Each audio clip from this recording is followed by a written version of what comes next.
You ever get worked up when something wrong is done to you, like an injustice? The other day, I saw the cable guy on top of my neighbor's roof. And after all the work that he did, he left all the cables that he had cut on my yard. Just didn't clean it up. And I was getting all worked up. So I thought an injustice has been done to me. You know, when we face wrongs that others have done, it is easy to react in anger. It is easy to forget that God is a God of justice, but that we as followers of Jesus are responsible to act differently than the world does.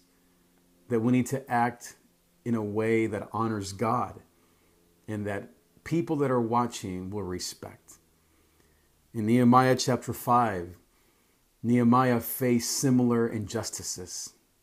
There were people in his camp, in his city, that had been abused by other fellow brothers and sisters.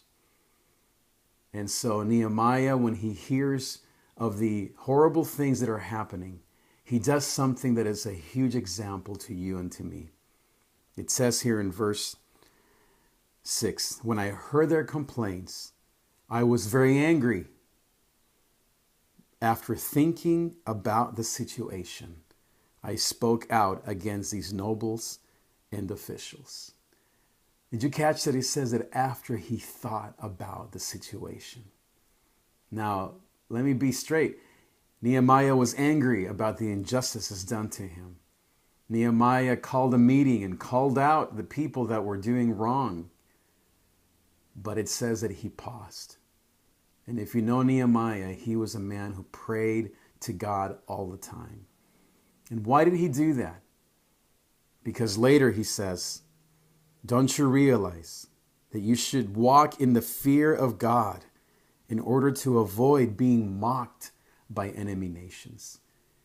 Nehemiah's concern was not to be right or to win the argument, but that God's name would not be mocked and that other people would know that they worshiped a good God.